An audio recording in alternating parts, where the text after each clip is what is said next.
the primacy of the peace process, but we direct the AFP to be vigilant and take appropriate action to protect citizens from harm by elements who disrupt the peace.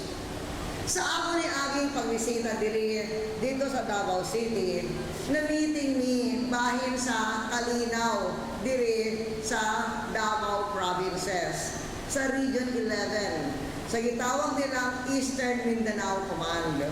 O dakog yun ang kinahanglan mahimo alang sa Kalinaw diri sa Davao Provinces. Og dako ang mahimo og atong bag-o nga chairman sa Regional Peace and Order Council, walay laing kundi ang gobernador sa Davao del Sur, si Governor Dado. Atong pag-abi-abi usab kan todo ang gi-upgrade nato nga provincial hospital kaganina. Dunay gipatagang outpatient o naapakamo bag-o nga under construction na pediatric center. Kini ang usa nga example sa partnership between the national government and the provincial government of Davao del Sur.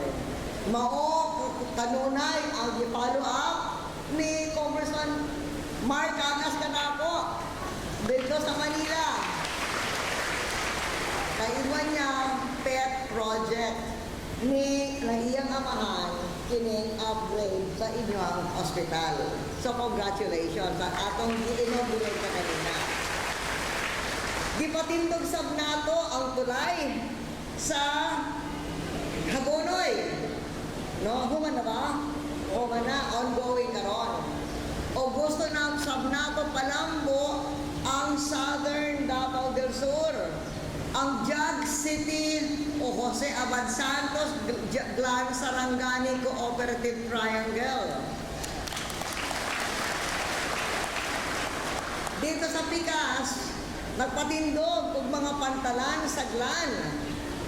Gusto nato nga makonect ang Glan diri sa Davao del Sur, ang Glan Abad Santos Road. Ingon ni Governor Cagas, nahuman na ang dito sa bahin sa Glan. So karong kinahanglan, mahimo nato ang Abad Santos portion. Naakita og bag-o nga undersecretary sa DA, si Undersecretary Momo, asa siya, okay? Magikan siya sa Caraga. O sa karasangano, siya ang gipili ni Secretary Ebdani nga mo-appoint ko, isip Undersecretary, tungkol kay dito sa Caraga nga lisod kaayo nga kalsada, basta na ako og direksyon sa iya, o sa kining adlaw kinahanglan mahuman, kining kalsada, nagahuman ni Director Momo. So karon, ang atong bago nga direksyon sa iya, katong Glan Abad Santos Road, kay kaganina ka-custody ko si Secretary Ebdani, na akita og bag-o na 100 million pesos release, kinahanglan mao ang imong inaugural duty isip Undersecretary sa Mindanao. Layo kaayo ang Abad Santos.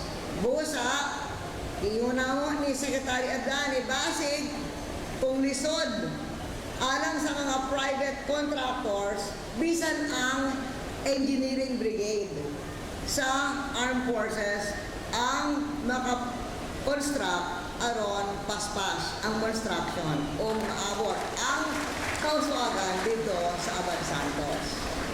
Kay gusto nato tibuok Davao del Sur, maduol sa palengke, kay ang produksyon sa bugas sa Davao del Sur, garbo ninyo.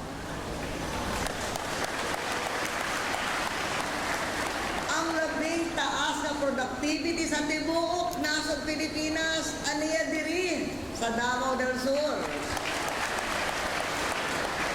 5.6 tons kada hektarya. O kung magpabiling makugi sa produktibidad, ang katauhan din sama sa inyong naandan, o kung mapaspas, ang uban ng maapas, ang uban mga probinsya, muabot ang atong nasod sa self-sufficiency. Apan in the meantime, bisan naapak kita og 10% sa tibuok consumption sa nasod nga gi-import nato, garbo sa Davao del Sur, nga kamo naga-export sa mga daing probinsya sa inyong produksyon. So, nalipay ko makapag-bisita diri sa Davao del Sur para makapag-abi-abi kaninyong tanan sa inyong mga kontribusyon sa atong nasod ug aron magstorya sa unsa ang gusto sab og tibuok nasod nga mahatag diri sa Davao del Sur.